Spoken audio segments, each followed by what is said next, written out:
Welcome to LaFluer Show, hosted by Haveman Bros. We're talking green and gold, headshot and go Pack Go!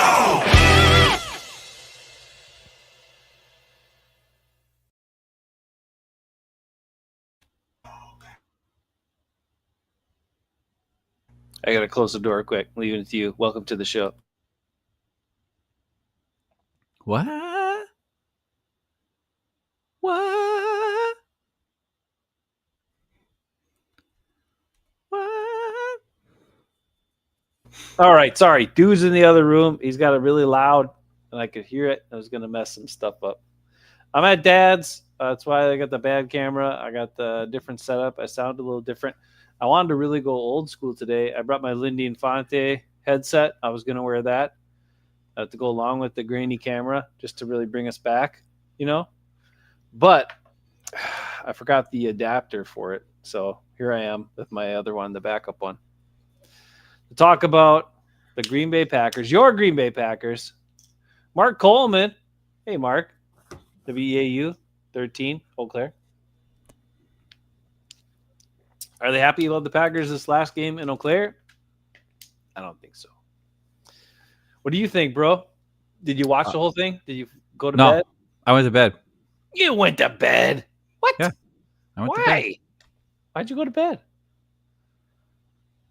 I went to bed. You didn't believe they'd pull it off in the end? I didn't care. I didn't care. Why? Why didn't you care? Because it was all built up to be Micah's return. And then Because I want to start right there. Okay. Yeah. Because the talk has been Matt LaFleur, Jordan Love,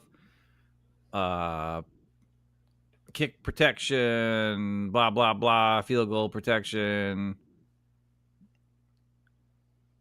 All I know is this. In the offseason, I said two names. I said, if we're going to trade for some sort of high-profile pass rusher and pay him a gazillion dollars, there were only two guys I wanted. One of them, Myles Garrett. The other one, Max Crosby. That's it. That's it? Not even TJ Watt? No, because he's too old. He's always hurt. And guess what? He's hurt. You got to pick. So, those two guys, because they change the game. They impact the game.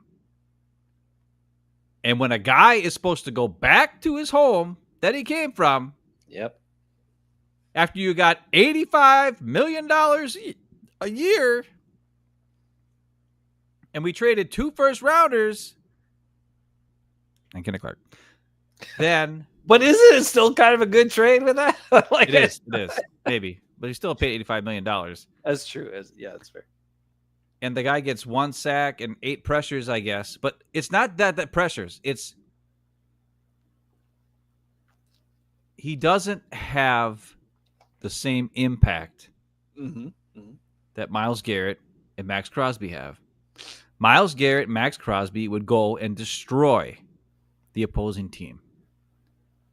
They would do everything, no matter, and it's not just rushing the quarterback. It's destroying the running plays, just getting in the backfield and messing crap up constantly.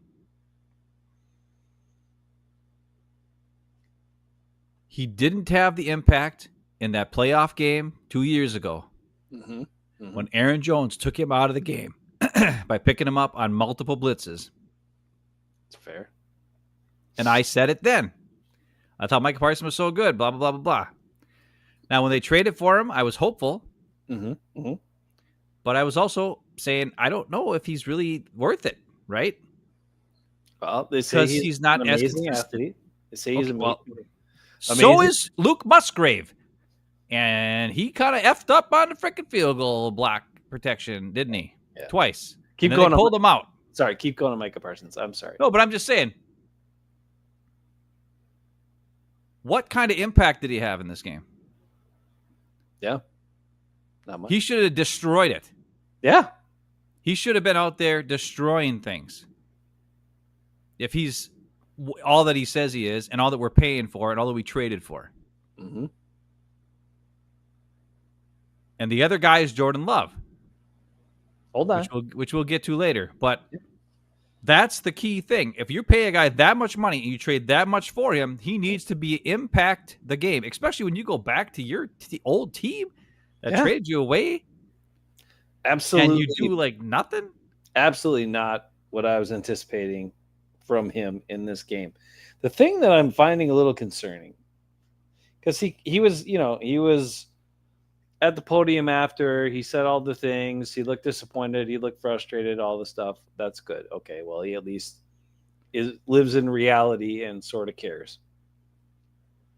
But I keep hearing from him and everybody else about how competitive he is and how all he knows is go. All he knows is go. If all you know is go, then like you're gonna be more disruptive in the course of a football game when you're moved around, facing different guys. They can't, get a beat on you and stuff like that. Like, if all you know is go and you're touting that and you say it all the time and that's your mantra and whatever else you want to say, like, I mean, where was it? Where was the go? I didn't see it and I didn't get it and we didn't get it.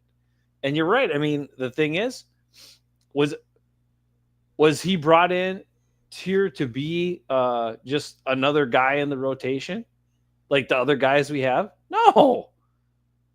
Which we'll get to them too. Did any of them do anything in this game? No. But he's supposed to be a difference maker. Impact player, difference maker. I prefer the way Kingsley Enagbare played in this game over him. He at least did some stuff. I don't know. It's disappointing, especially with as much as it was hyped up. But take that out of the equation even and just be like, this guy brought to the team. Everybody says he's one of the 4 guys in the world who can do what he does. And where was it? I don't get it. And especially against your old team. And your owner who you're still pissed at because he didn't even call you, to let you know and all this stuff that was said. Like, where's the extra fire and motivation? And like, where is it? Where was it? I don't know. Did he just not want to hit Dak Prescott because they're buddies, or like what happened? I don't get it. Don't tell me the Cowboys' offensive line is that good. They had backup dudes in there too in spots. Like, where are you at, Well, that's man? the thing. He should know each one of those guys. Yeah, how to attack them, what they're like. Yeah, he should know the offense. Yeah, you see, he saw it every. Well, no, maybe not. That's not true. They changed it. You know what? Because it's a new coach, but he knows Dak. And he did go to OTAs, and he didn't go to anything all year, right? He wasn't there all year. Or he was there, but he wasn't doing anything. So he probably didn't pay attention. Well, I don't know. Ooh. But JJ I just thought that's one of the key takeaways to me is all right. Our defense gave up 40 points, and we paid a guy $85 million a year and traded 2 picks for him. And what did he do? Nothing. And if we would have done that trade for Max Crosby or Myles Garrett, those 2 guys would have freaking blown shit up. That's true. And we would have won. Mark said he doesn't have it. JJ says Rashawn Gary disappeared as usual. Well, Gary's not good. Leading sacker in the NFL, Ben. Like, what are we talking about? He didn't even get blocked on one of those sacks last week. The week before against Cleveland. That's the majority of his sacks in his career. He doesn't get blocked on. Like, Sean Gary is. I'm not a fan. Oh yeah, he shouldn't be wearing that number. Clay Matthews. That is disappointing. Deserves better. JJ wants him to trade Gary and start Cox Jr. I'd start Cox Jr. I'd be okay with that. Dak was on start fire. LVN. Judah Time says Dak was playing very well, and he was. You know who else played well? Hey, Jordan Love. You know who else played well? No. Josh Jacobs.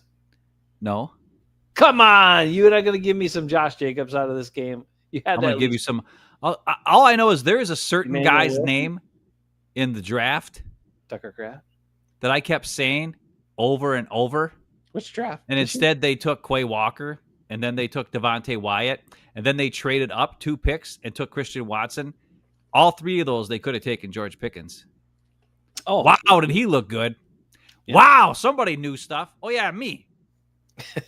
And what do we got for our wide receiver that we could have, any one of those 3 picks we could have used on George Pickens, and I would have been happy. Yeah, you would have. Because he's a player. Now, he's a little wacky in the head, maybe, but he's got great hands. Yeah. And he's a great body control, and he's a good receiver. There's no doubts about that. Mm-hmm. Mm-hmm. And he proved it the other day. That's another Goody mistake. Just like when he took frickin' Josh Myers instead of frickin' Creed Humphrey. The better players right there. Take the better player. Don't take the guy that you think has got a better athletic trait. Yeah, Christian Watson's faster than frickin' George Pickens, but he's not a better player. Yeah, Josh Myers is bigger and stronger and taller and whatever, and maybe smarter than Creed Humphrey. Not a better player.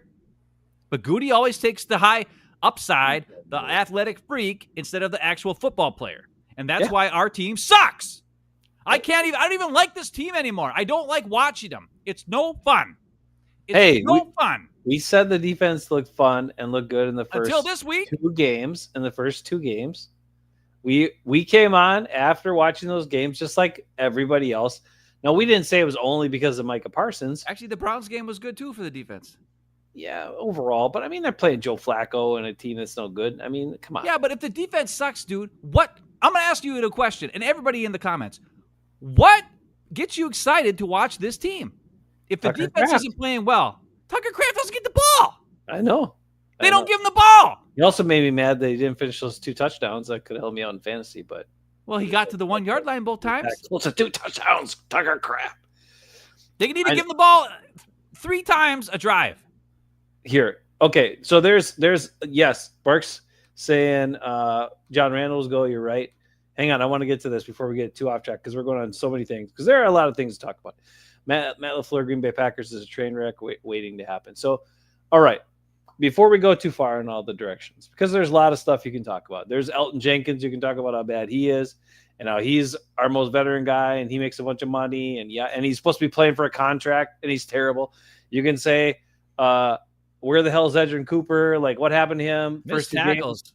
First 2 games, he's running around looking great. Now he looks like, what is he doing? He can't get through the wash. He gets caught up. Then he flies in there, misses dudes. He's not rapping. Like, what is he doing? He looks like, I mean, Quay Walker looks way better than him right now. Like, way better. I mean, at this point, it looks like you should sign Quay Walker because Cooper doesn't look like he's going to be consistent enough to even be a good starter for you. And then, you know, Devontae Wyatt gets hurt and all of a sudden we fall apart on the inside. Yeah. What are we doing? We traded away Kenny Clark, and guess what? We could have drafted, I don't know, a good defensive lineman in the first round instead of a wide receiver who barely plays, runs the wrong route, steals a freaking touchdown from Dontavian Wicks like a freaking moron. Why are those 2 guys in the exact same spot? I still don't know. Yeah, LaFleur explained it in his press conference. I heard his explanation. It's still dumb.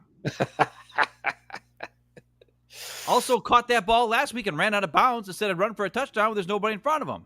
They definitely are forcing more Golden on us now, and that's fine in some respects. The guy. Romeo Doubs is the guy. Romeo Doubs has. We paid Christian Watson, and we haven't paid Romeo Doubs. Exactly. I was telling Dad that I'm like, Dobbs is the one guy they should want back. Like, he catches with his hands. He's consistent. He's reliable. He's a little bit bigger. He's fast enough. If you want a guy that you can trust, and Jordan Love clearly trusts, and a guy who's going to go up and get the ball, like, that's Romeo Doubs. Once in a while, he can do a little something with it after he catches it, but most of the time he's going to catch it and at least get the first down or get the touchdown or whatever. I thought it was interesting that on the 4th down, they went to Golden instead of Romeo, but that's fine. He caught it. They say how he has good hands too. So right now, from a team that had 1 million drops last year, we have 2 guys that have good hands at the wide receiver spot, but we also forget about Tucker Kraft, who's got great hands. And we also forget about the fact that, you know, I don't know what happened with Dontavian Wicks last year, but so far this year, he's catching everything. So we could get him the ball too. He's good. Like, there are a lot of options. Christian Watson comes back. I don't know what that does to this rotation. I don't know what it does to all these guys.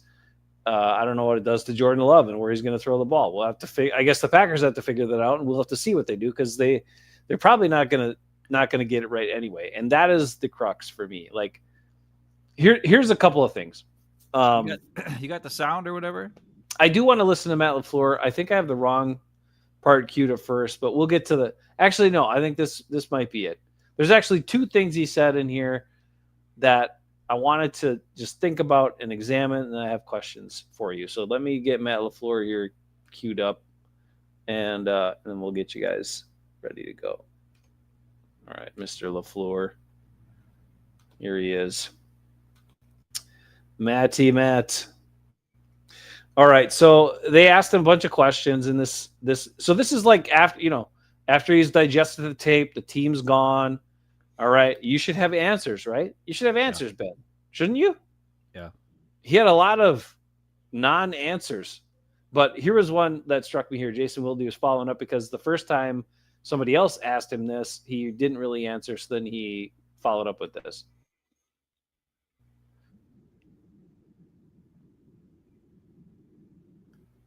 Nothing's playing if you're playing something. How do you make sure that your guys play that every week, or what do you kind of do? Yeah, I mean that's what we're always trying to do. It's not like any of these guys want to go out and play bad, or we make mistakes. We're not playing the game to lose the game, but yeah, you just I don't know. It's just when given opportunities, you got to maximize them. You got to capitalize on them, and when you don't, you feel like how we feel right now. So, okay, so what did Jason Wilde ask him? I don't know. Matt LaFleur, right before that, Matt LaFleur says how you got to give it your best every week, and you got to, you can't take anybody lightly, and you can't take things for granted, and you got to give it your best shot every week. Then Jason Wilde says, well, how do you get your guys to do that? How do you get your guys to do what you just said is the key to being, winning in this competitive NFL league? And Matt LaFleur's like, I don't know.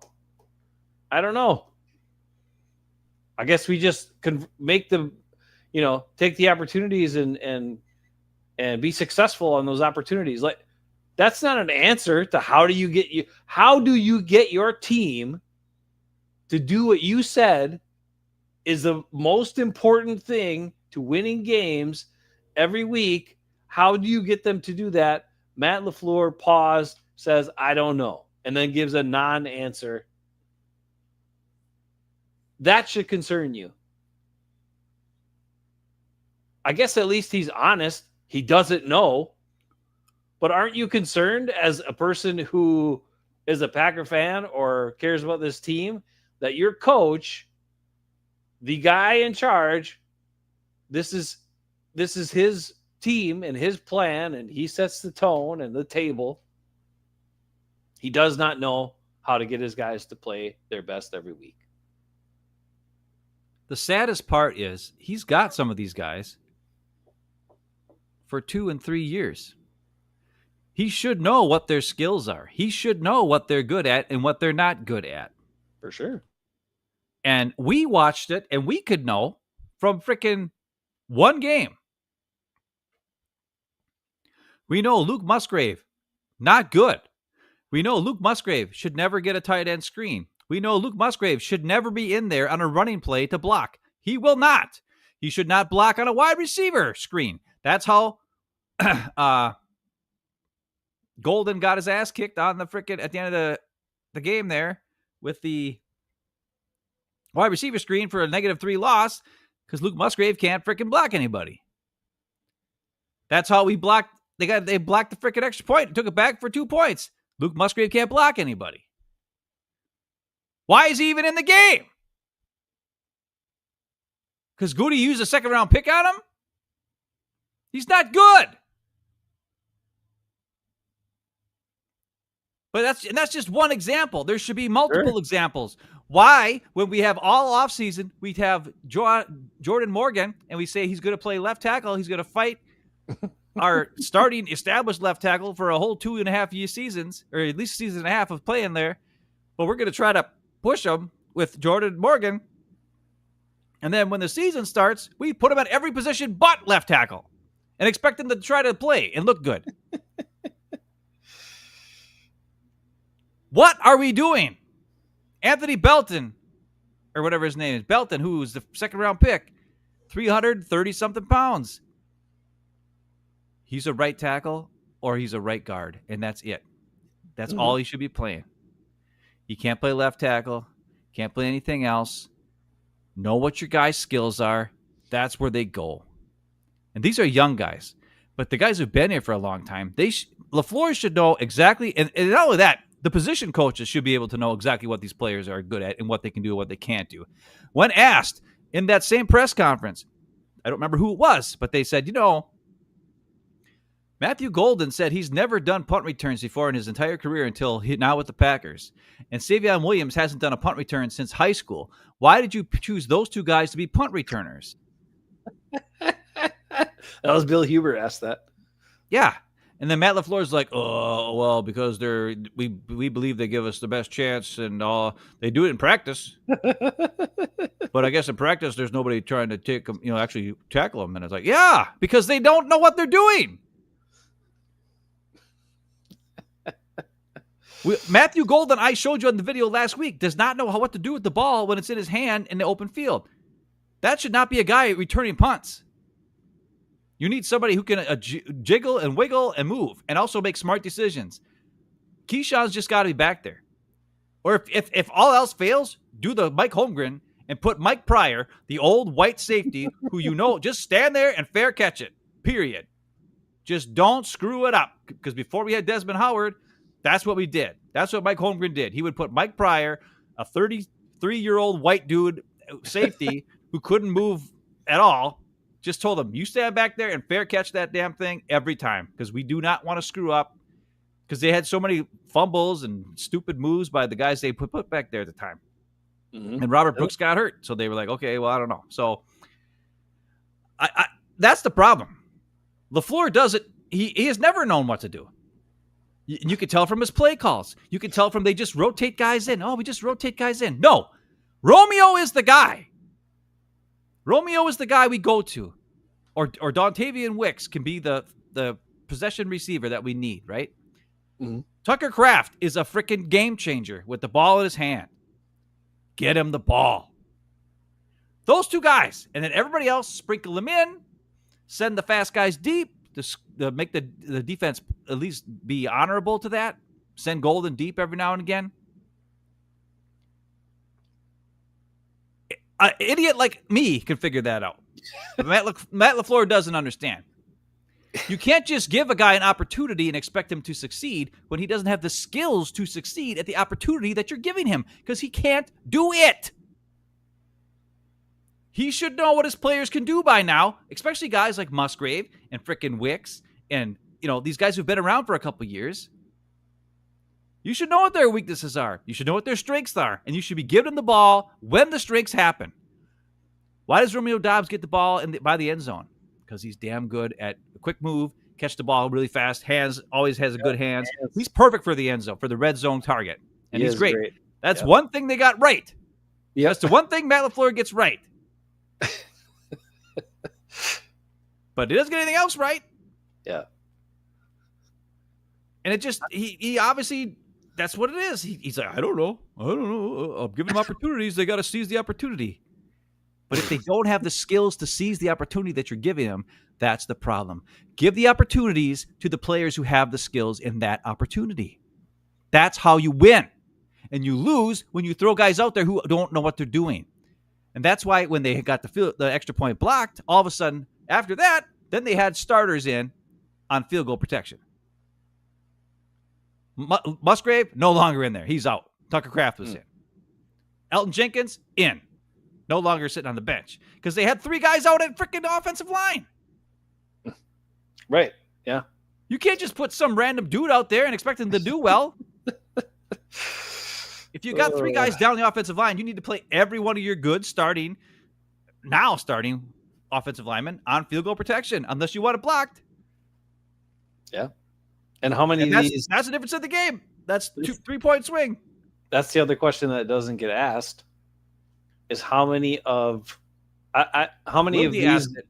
No, how many of these guys that are doing basically field goal and punt protection, right? How many of those guys did that in college? Well, probably none of them because they were the stars. Exactly.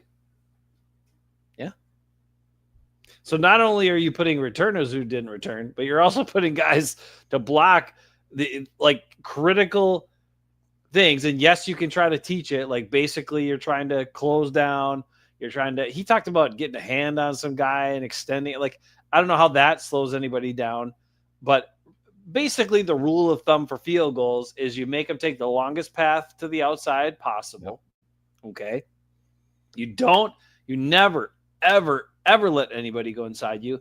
If you got 2-3 guys coming at you, you stay inside. You never let anybody come inside you. You make anybody go to the outside of you.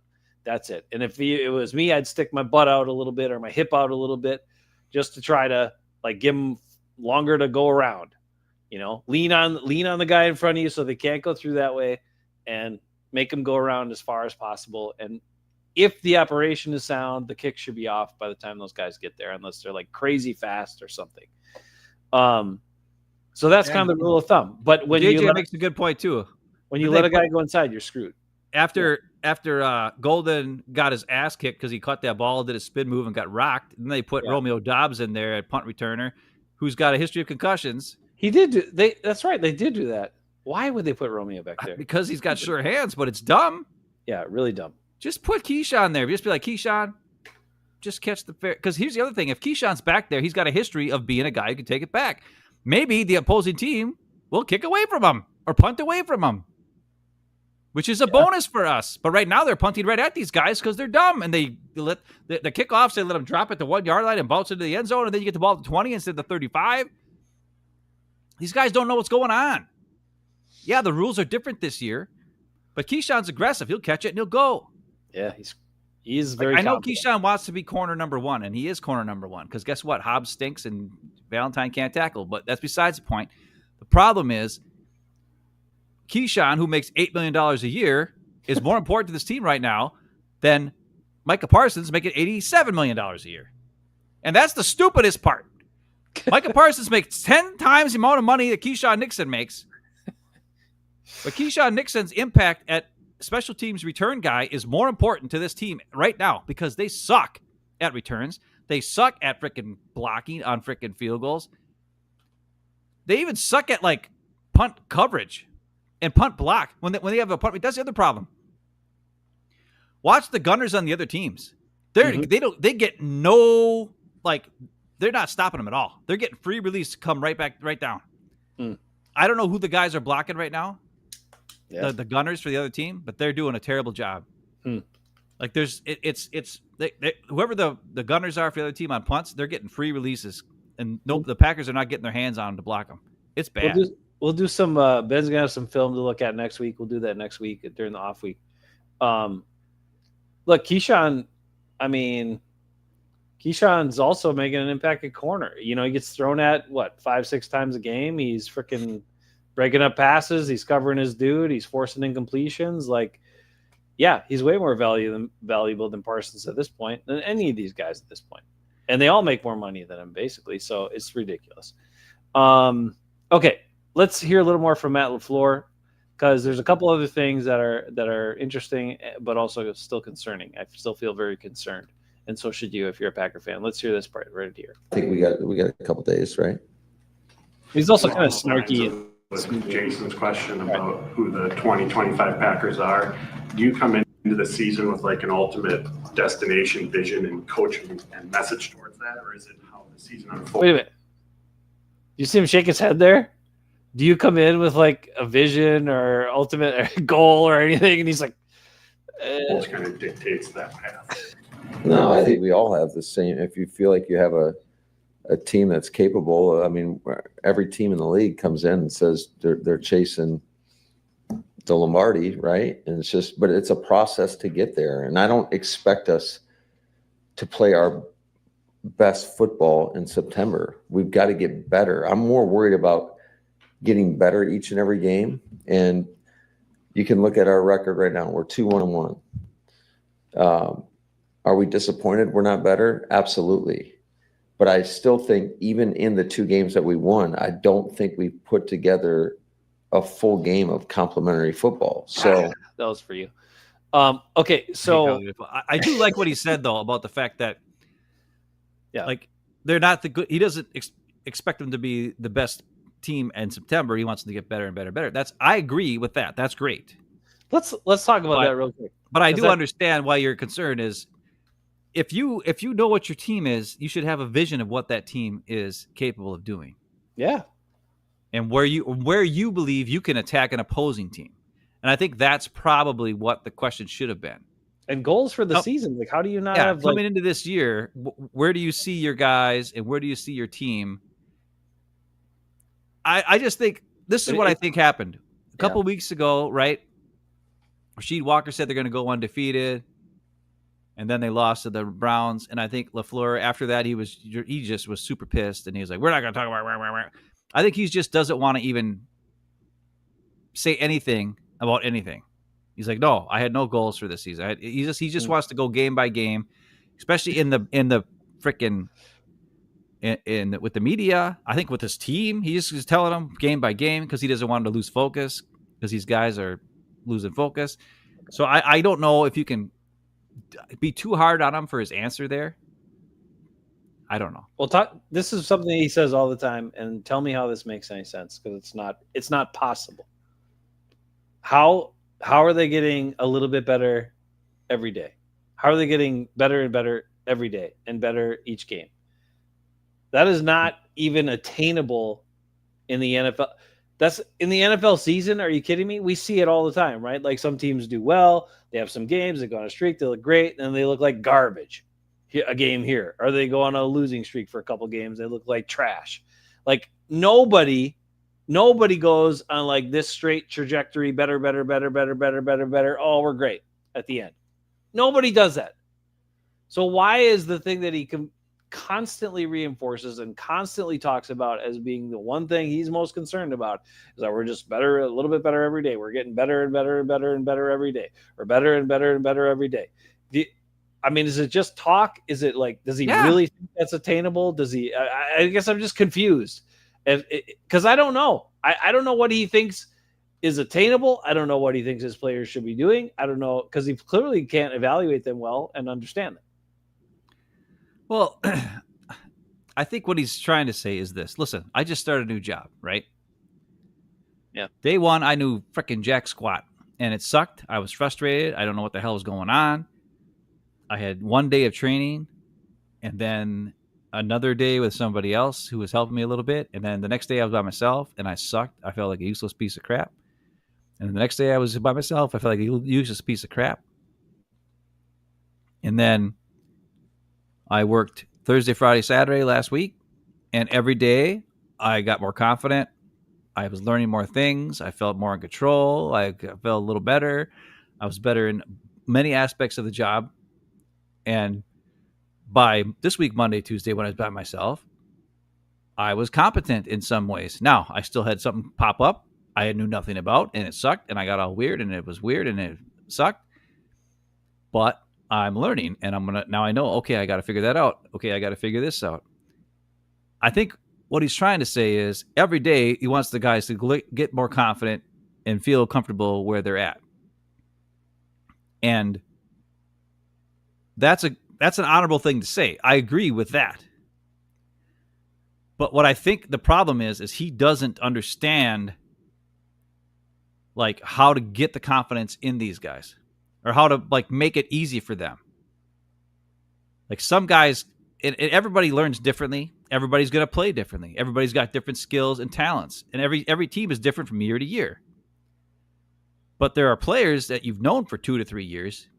You should be able to help them, and you should be able to get them on the right page. And the coaches that have been the same, especially on offense, all this time, should be able to be the offense should not be the part that struggled over the first month of the year, and that's the part that struggled. The defense was great in week 1, 2, and 3. The people, like you're saying, offense scored 40 points. Yeah. And we got the injuries on the offensive line, which definitely hurt, right? Like, let's be completely honest here. When But you sign we a had guy the- in free agency and he's hurt, and you just sign Zach Tom to an extension and he gets hurt, that ain't good. I get it, but that was the best the offenses looked. The run game looked way better. Now, of course, they're going against Kenny Clark and those guys, so it's fine. But they the pass game looked better. Like all the stuff looked better. The thing with the defense that was concerning is the Cowboys weren't like a hey Lee. The Cowboys weren't like a I don't know, were they a shutdown stalwart offensive line here all of a sudden that I didn't realize? Like why unstable here? I'm unstable. No, don't be unstable. Come back, Wi-Fi. Yeah, you're unstable. You're back. I don't know why I'm unstable. Because you're at Dad's crazy Wi-Fi. It says my Wi-Fi is strong. It says my Wi-Fi is strong. What's the problem here? You're Come back. on, Dad's Wi-Fi. Let's go.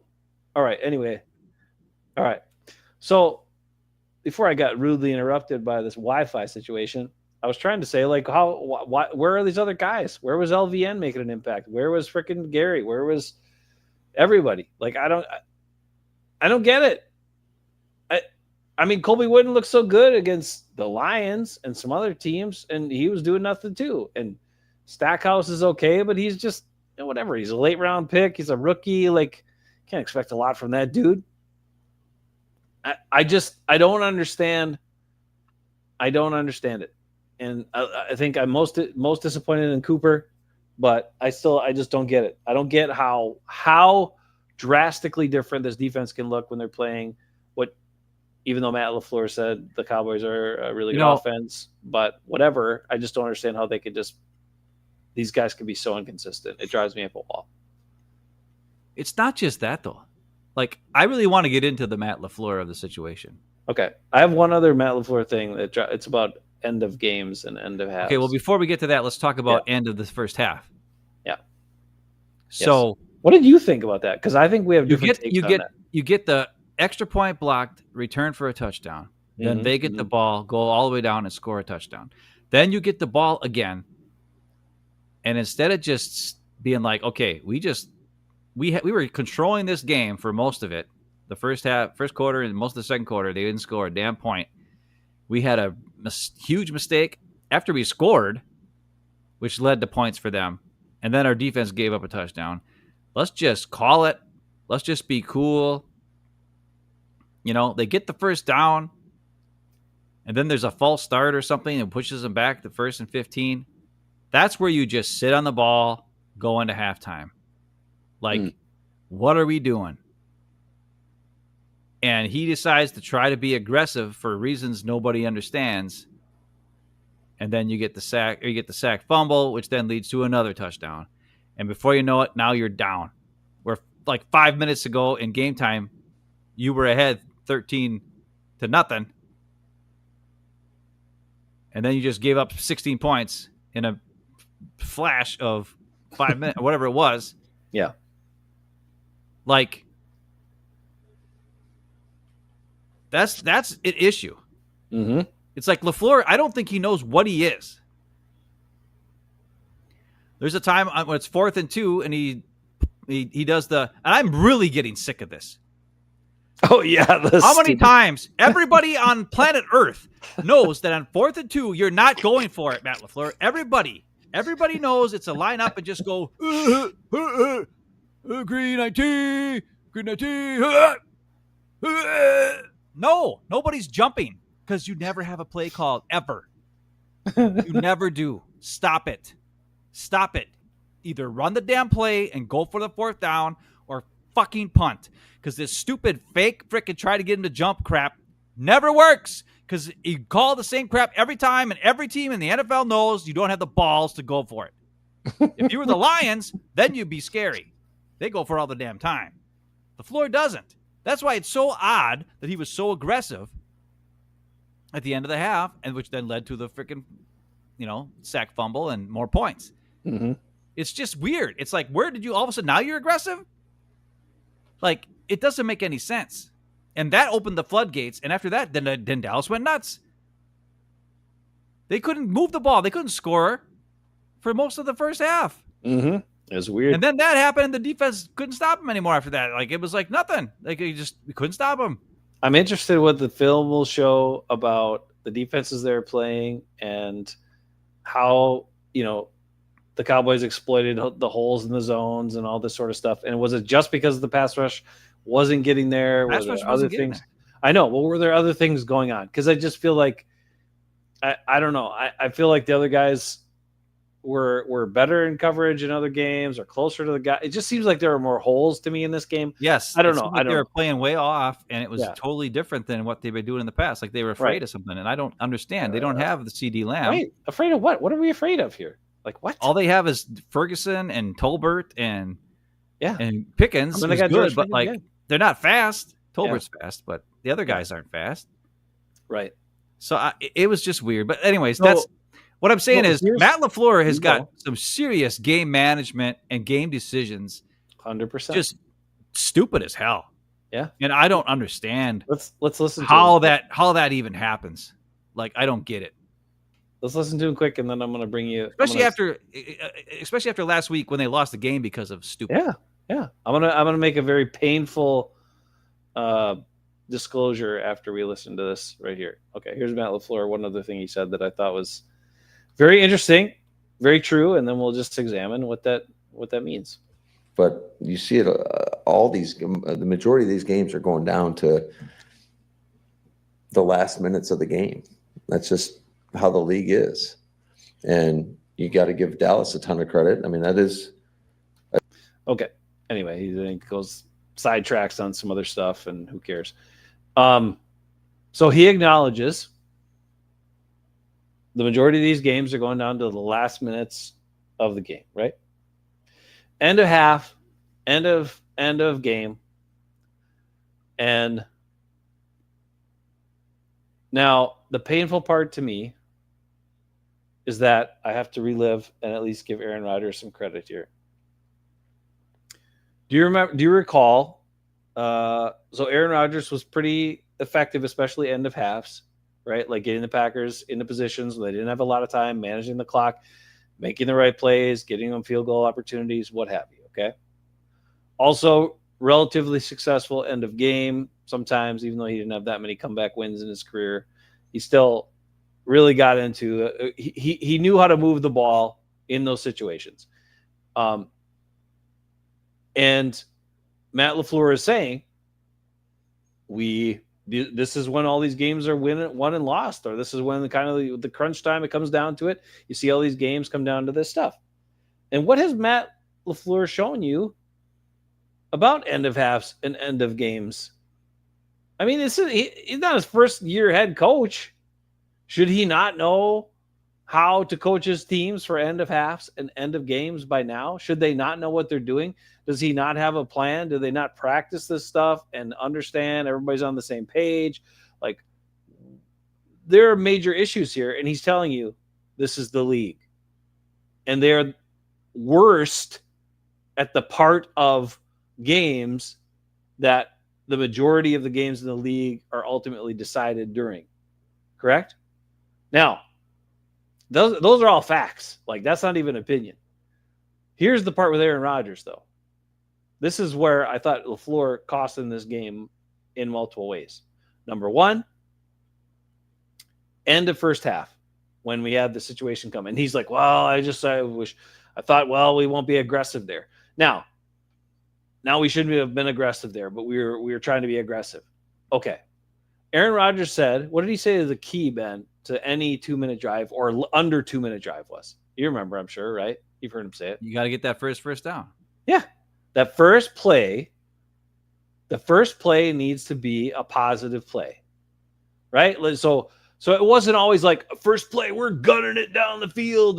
No, and if you watch Tom Brady and you watch the other guys who were good at this stuff over the years, what did they do? They looked for a good, solid completion on the first play to get some positive yards that were also going to get you out of bounds, and you get some things going, right? Then the defense is having to back up. You're on the attack. They're moving back. They're trying to get situated. That's the way to do it. And Matt LaFleur doesn't understand that. But what does he do? I think this was late in the game, or maybe this was the overtime bit. No, it wasn't. It was late in the game. One of the times they're trying to tie it up or whatever. He waits till third down to throw the quick pass to Tucker Kraft and let him run. I'm like, that's your play on first down, you dumb. Like, that is literally your play on first down. A high percentage completion that allows your good player to run with the ball, get some yards, get out of bounds, and get you started going on your drive. But no, we're going to chuck it up and try to get something down the middle here right away and go deep. There are different ways to be aggressive. And you be smartly aggressive, or you could be dumb, doo-doo head aggressive. And that's what I call Matt LaFleur. Lala is a doo-doo, because that's what he did. It's not about not being aggressive. It's not like, oh, we shouldn't have been aggressive. No, we should have just been smarter in the way we were being aggressive. And then we might have gotten a field goal attempt and gotten some positive things going. That's the way you do it. And that's been proven over and over and over in the years. Everybody does it that way. No quarterbacks except the dumb ones, or the coaches that are too stupid, try to get it all in one shot. Right? They start getting it here, start getting it there, get things going, then they build the drive and they try to get some points. And Matt LaFleur doesn't do that, or now he's not going to do it. Now we're not going to be aggressive. We're just going to kneel on it. Does anybody that watches NFL games with 35, 40 seconds in the game, do you want to see your team kneel on it at the end of the half? No. You have an opportunity with the ball to do something. Go do something. Listen, if Jordan Love's your quarterback, kneel it. Oh, come on. If Jordan Love's your quarterback, kneel it. Come on, man. Now we need to get to the end of the game. But I'm just going to close with this. Those are opportunities that the good teams do not pass up to try to get points out of or do something productive with. Well, he tried to do it, and guess what? He did it as a dumb. He should have learned from Aaron Rodgers. How did he not learn from Aaron Rodgers? That's the way you do it. You get a positive play right away, and then you start getting them moving. Come on. Okay, go to the end of the game. Are you going to play the sound? No. What else is there? Was there something else? The last sound bite. Oh, he said something else that was good? I can't remember what it was. Well, none of it was good, actually. It was the last bit. Let me go find it again. I'm sorry. I was so mad. It's at the very end. That's at the very end? Oh. I'll find it again. Sorry about that. I didn't know you wanted la la. Oh, I thought that was the sound you were going to use. That's what you texted. No, this last one was the one that pissed me off the most, because I was just like, what are you... Because all of a sudden he's backtracking like, well, I was my mistake. We shouldn't have been aggressive there. No. You don't need to chuck it up, and try to throw a bomb right away. You just get some freaking yards, dude. Everyone's shown you that over the years. Like, what are we doing? It's so stupid. All right, let me find him again. Sorry. It just makes me mad. Makes me so mad. Here he is. I think the last thing he talked about was like something else. Let me try to find it. The last thing he talked about was the end of the game. The end of overtime. And his choice words. He's talking about Micah here. Choice words for who? Then it was before that then. It was before that. Let me see if I can find it. I don't know if I can find it. All right. Well, he said it was a train wreck. He said it was like watching a train wreck. Oh, yeah. That was earlier. Go ahead. That's the head coach. That's like way earlier. That's the head coach who's saying, yeah, I'm watching my offense that I'm in charge of because I'm the play caller. He also said he wasn't able to really keep track of what the offense of the Dallas Cowboys did differently to the Packers defense, that why we suck so bad, because he's so worried about his offensive play calling. Maybe he needs to not be the play caller then. Maybe he needs to focus on the entire game and maybe figure out what the fuck's going on, because it's obvious he doesn't know what's going on with the whole defense ever. Like, he has no clue what's going on with our defense. Yeah. And luckily Jeff Hafley's the man, but like something happened in the second half that we couldn't figure it out. But the bottom line is this. At the end of the game, when you throw that pass, first of all, you don't throw that pass. You don't throw it to a dump off to Manuel Wilson. Right. Terrible. He's not. He's an undrafted running back. What the hell is he going to do with the ball, especially when the defense is sitting there looking at you and taking off away everything? They have eyes on you. You throw it to the running back, they're all going to him. It's not going to go anywhere. Yeah. Your only chance is throw it away. And then you get another attempt at the pass, and then you could do it again, and then another attempt at the pass. Instead, it's a completion for nothing, hardly any yards. Nothing really came out of it. And then the guys are just poking around and poking around and poking around, coming back to the line. Tucker Kraft is freaking goofing off. Can I pause you for 1 second? Because I remembered something from that press conference. So that was LaFleur said that was not Jordan Love's fault. That was his fault for not telling Jordan Love that, you either throw it away there, you do a pump and throw it at the end zone, or you throw it away there. You don't throw the check down there. Jordan Love makes $55 million a year. And then Jason Wilde waited and let him say that. And he's like, and then he said, I know that you like to take all the blame and blah, blah, he's blah. like, I know, I heard it. So it's your fault that your quarterback, that you didn't tell your quarterback that?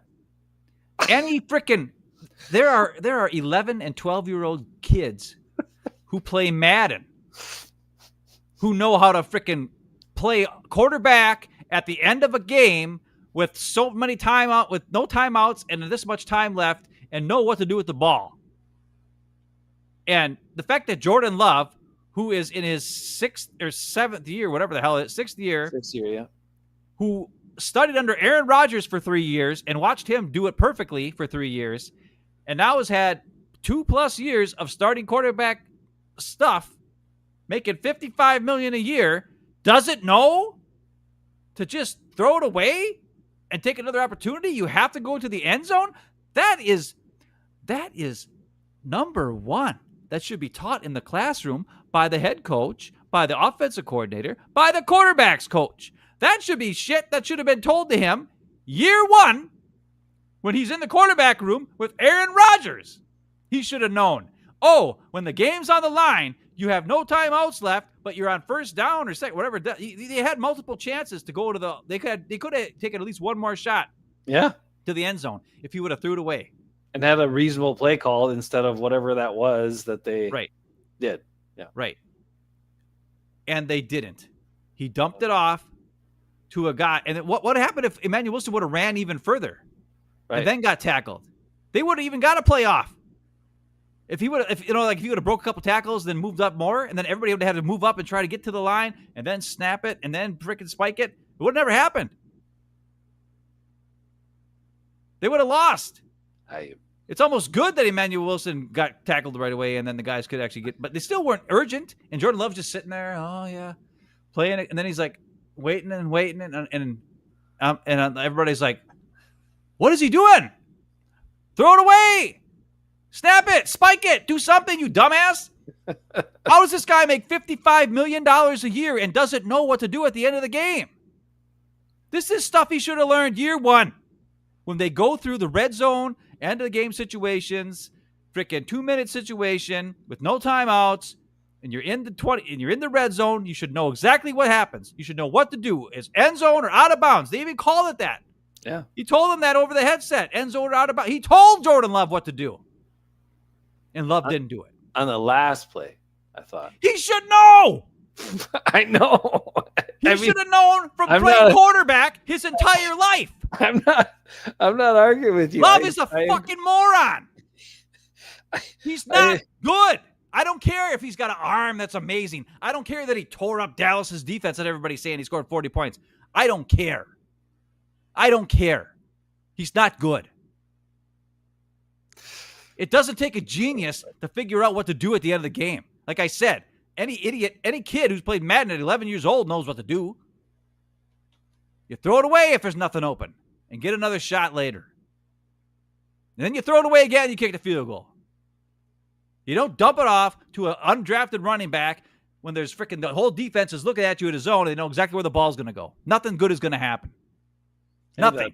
That undrafted running back did some pretty good stuff in this game too, though. Yeah, Emmanuel Wilson's good. I'm not saying he's bad. What I'm saying I'm not saying that it was the right thing to nobody, unless you have freaking Barry Sanders, don't throw the ball over there. Even if it was Aaron Jones, I wouldn't do it. Do you? Only Barry Sanders would be the guy I'd give the ball to in that situation because he could maybe make 7 guys miss and score. Mark says, yeah, most people treat Love like it's first or second year and stuff. And well, they keep saying that. They keep saying, "Oh, he's." What about all I find it the years he hilarious. had? Chris Sims is making excuses about it. Oh, well, he's still a young guy. It's like he's going to be 27 years old. Yeah, he's been in this offense. The same offense, the same coach. For now 6 seasons. Baker Mayfield has had what, 10? Then did you see Baker's interview? It was really cool. No, I didn't. I got to watch some of that, and he's had 10 different offensive play callers in his time in the NFL. Well, And I know, 8 different offensive systems. but he's a football player. Yeah.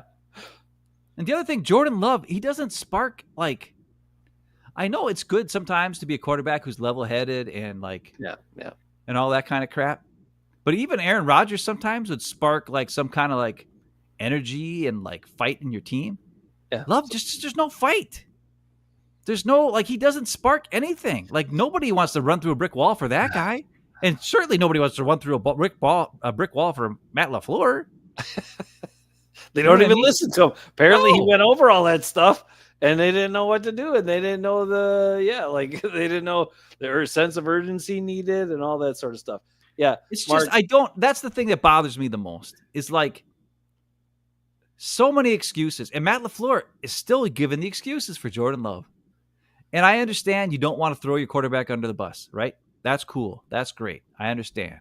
even though your last quarterback threw you under the bus all the time, Constantly, right. That's cool. But and no good is going to come, right, from him saying this stuff. Right. Yeah. But we could say it. Reporters can say it. Yeah. And they're starting to. They're starting to ask questions. Wilde is starting to ask questions. Why is it that Love is doing stupid ass shit? That's not the way he asked the question. That's the way I asked the question. But it's similar to that. And LaFleur is like, oh, no. Well, that's my fault. I didn't tell him what to do. It was like, really? You didn't tell a guy who's almost 27 years old, who's been playing quarterback his entire life, has been in your system for 6 years. He didn't know. And you even have a code word for it? That he obviously knows what the code word means. I would hope so. And the code word is at the end of the game in red zone situations with no timeouts, it's out of bounds or to the end zone. And I can't remember what the code word was, but they said Ozone. Ozone. There you go. Out of bounds or the end zone. Yeah. He knows the code word. Yeah. He shouldn't have to tell him before every snap. Now, Right. I understand football players aren't exactly geniuses sometimes, but usually the quarterbacks are pretty smart.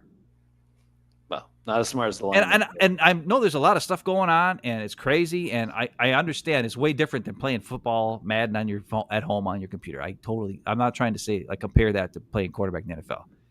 But what I am saying is the guys have enough experience. He has enough experience and enough time in the league to understand what the situation should have, and if he doesn't,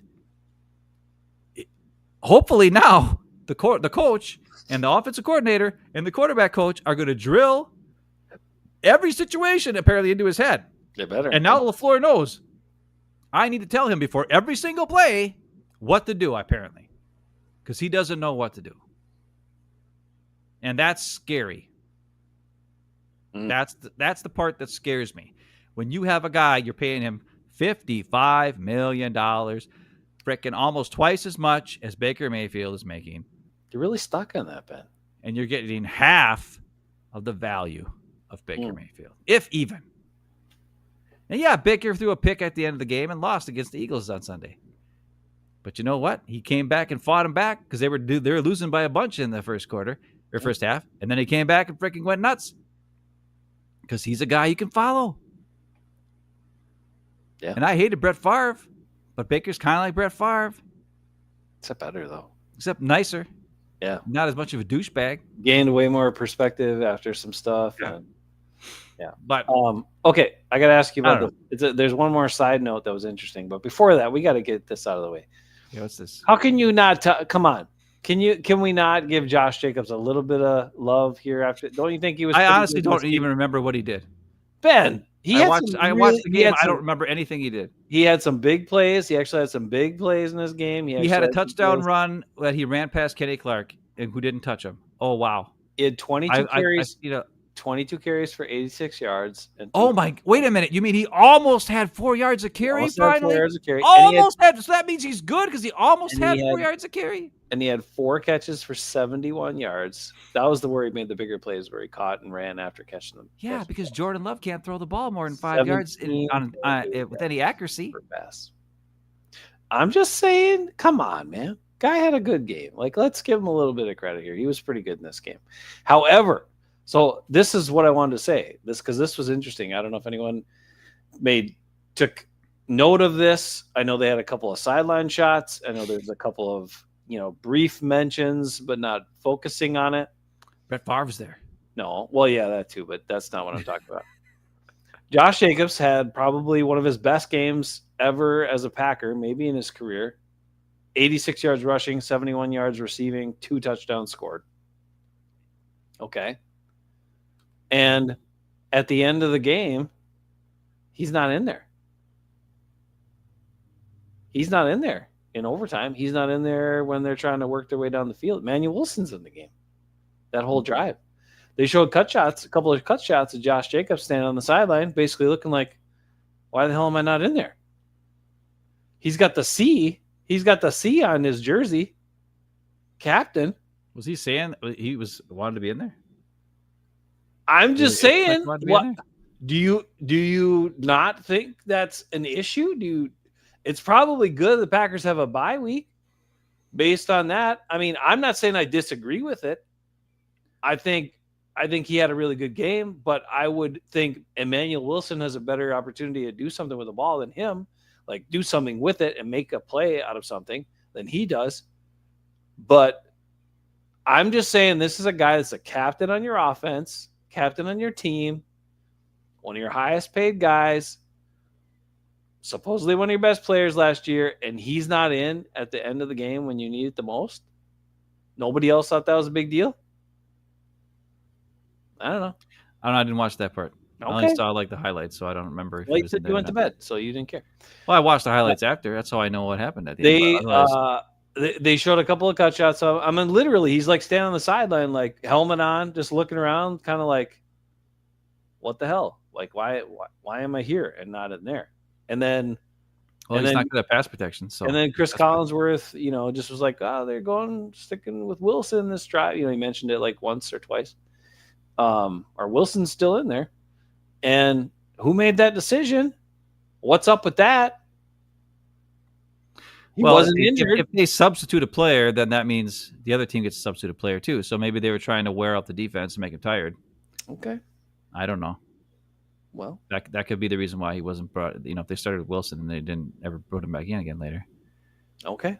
Well, I don't know. Nobody asked about it, and I'm pretty sure it bothered Josh Jacobs. I'm pretty sure I don't give a crap. He's not that good, anyways. I'm just saying. He's that good. He's the captain on the team. I don't care. Okay. He had his best game as a Packer. I don't know. Jordan Love's apparently a captain too. That don't mean nothing. You get some great captains. Is Micah Parsons captain? Who are our captains on this team? I don't know. Probably Rashawn Gary and probably Kenny Clark, but now he's gone. Yeah, he was a captain. So maybe they just gave his C to Micah Parsons. No, they didn't. Xavier McKinney, he's a captain too. Yeah, I'm sure he's a captain for reasons nobody knows. He is. Keyshawn should be a captain. Keyshawn should be a captain. He's a tone setter. But there's holes, guys. There's issues. They've been exposed. Ben will show some video next week. What's your closing thought? Well, maybe. I don't think I will. Actually, I don't have time. Come on. I don't care. It'll be too late by then. I don't care. Well, the bottom line is this. People are like, JJ's like, I blame special teams and defense. Okay. Listen, man, it's all of it. It's all of it. And special teams, part of it is they're playing young guys, and they've got a bunch of undrafted guys and bad goody draft picks because they spent a bunch of money on Xavier McKinney, Josh Jacobs, Banks, Micah Parsons, Rashawn Gary. That's a lot of money on guys. Jordan Love. A lot of money on guys who aren't good. Or who are just maybe they're good, but they're not having the impact that the money they're being paid Right. should be having. They're not And stars. that means how much money do you have just in Parsons, Love? I mean, holy crap, Parsons, Love. And then Zach Tom being hurt. Jacobs. Just got the big bank. Now he's hurt. All the guys are either that they paid are either hurt or not producing. This the way is they need to. this has been most of what it's been like under Goody. Yeah. And the problem is all the special teams guys are making jack squat because they're freaking low picks and undrafted guys. Yep. Because these guys are making so much money, they can't afford to get them hurt. If they got hurt in a special teams play, oh my God, we'd all, have a heart attack. Yeah, Reed's hurt, but he doesn't make as much money as those other guys, so that's fine. I'm just saying, that's the biggest issue. That's why our special team sucks. You got 3 guys on the offensive line hurt. You can't block them. I don't know who the guys are protection for punt protection on the Gunners. They're terrible. Watch the film. When you watch L22, it's pathetic, dude. They're not impeding the Gunners at all. Like the punt return guys have a guy in their face every time. Every time. It's just you can't expect the guy to punt return when there's a freaking guy coming screaming at your face. And so it's either going to be that or they're going to get a penalty for blocking the back because they got their ass kicked and they touched them after and there's a flag on the ground. Mm-hmm. So, yeah. And I don't know if that's bad coaching or if it's bad players. You know what I mean? It's hard to say. And then when you have guys like Musgrave Mm-hmm. and Jordan Morgan and Christian Watson, Oh boy. high picks that are supposed to be impact players and they're either hurt or suck. Yeah. Guess what? That really impacts your team because they're players that are supposed to be making some sort of contribution in a positive way. And none of those picks over the last 3 years in second round are impactful. Second round pick, Luke Musgrave. Might as well not even be on the team because he's useless. First round pick, Jordan Morgan. Not good. Christian Watson, second round pick, hurt all the time. What are we doing? This year's first round pick, Golden, finally getting some plays. And then Belton, hurt, second round pick. And if those guys aren't playing, now we're playing guys in 7th round, 6th round, and undrafted guys on special teams and have to make plays and have to start an offensive line because they got so many injuries. That's the problem. And now we've traded away 2 first-round picks for Micah Parsons, who's proven he's no Myles Garrett and he's no Max Crosby. He is not a difference maker that way. He can do some things. He can get some pressure. He's fast. But he doesn't play the run as well. And everybody's like, oh, he can play the run. He's not consistent. He's not a dog. He's a guy who wants to make a play. He's better than frickin', Zadarius Smith. I'll give him that. But he's not even a Clay Matthews. Clay made way more plays. Maybe it's Mike Parsons. Maybe I know they paid him edge money, and I know everybody loves edge. But maybe it's time to move him back to off-ball linebacker and see what he can do there. See how he can impact the game from that spot. I mean, he certainly would prefer it based on the way he's said he prefers playing that, in his comments. But I know that's not where the money is. He's already got the money, so it doesn't matter anymore. Exactly. So play him wherever he's going to help the team better. And if he's not holding up against the run, or if he's overshooting against the run, which is usually what it is, he gets past the guy so fast that he overshoots it. Because all of his moves are speed moves. Even to the inside, it's a speed move because he doesn't have the size of a Myles Garrett or a Max Crosby. Well, Max Crosby is just a dog. I don't know how big he is, but he's just crazy. Right. He's got really long arms, helps him out. But he's just not nuts. Girth, isn't that? He's just got to drive. But it's like he's not a bad player. He's just not doing the things that we need him to do for the price that he is paid. And that's all I'm saying. And that's also, but it affects all ways down. Mm-hmm. And then when you said Devontae Wyatt gets hurt and all of a sudden now our defensive line, our tackles can't do nothing. Yeah. That's nothing new. We knew that. We had issue at tackle. We were so Every deep. Packer fan in the draft wanted a defensive tackle. Remember before the draft, every Yeah, Packer fan yeah. wanted a defensive tackle because there's so many good defensive tackles. Yep. And we took a wide receiver. Mm-hmm. When, And then we when took we another already one had in the third round. so many receivers that we had to then take a receiver and put him at corner. And then we took But- another receiver in the third round. yeah. That they're already finding ways to get involved in the offense. Like, how does this shake out when Christian Watson comes back? Like, I don't get it. I don't get the plan here. They're actually lucky that Jordan Reed got hurt or Jaden Reed got hurt for most of the season because, I mean, otherwise, what are they going to do? Like, they're going to have all these guys and they're all going to want play. It's going to be this. I don't get it. Can we finish on one thing positive? Did you hear this? Did you hear what Kingsley Inigbare said? No. Okay. Well, so he had some awesome plays in this game. I saw this one guy do a little bit review on him and stuff and showed how, I mean, he had some great plays from the edge, shedding tackles, being aggressive, making tackles on Javonte Williams, other stuff like that. And he said that he just had a quote somewhere in there how he is determined to be a Packer for his entire career. He loves being in Green Bay and he wants to be a Packer his whole career. And so he's playing. That's not going to happen. He's playing for another contract. He's It's not playing gonna to happen. stay on the team. He's going to go somewhere else because we don't have the money.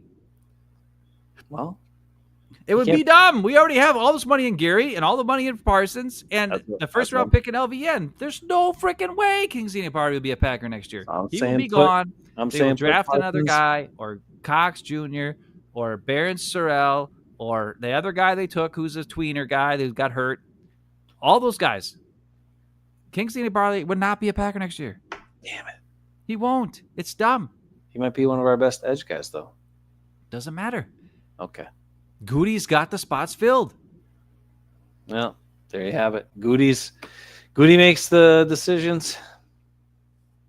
So ultimately, it's his fault? Yeah. Okay. I'm down with that. I can agree Well, with that. it's not just Goody's fault. It's LaFleur's fault too. I know. But Because there is enough talent on this team to put the talent in the right positions to win every game. And LaFleur doesn't know what to do with that talent and where to put them. Now, there is a lot of wasted picks, though, and a lot of dumb moves by Goody. But there is enough talent there. By the mistake of Musgrave, we still got the Kraft pick, which was the good one, right? The mistake of Bullard, we still got the Evan Williams pick, which was the good one, right? So we've seen some moves where, he took Quay Walker, but then luckily he did take Devontae Wyatt right away. Never took George Pickens, dumb move. Used two second rounds to move up higher to get Christian Watson, who's always hurt, dumb, so forth. But there's stuff there.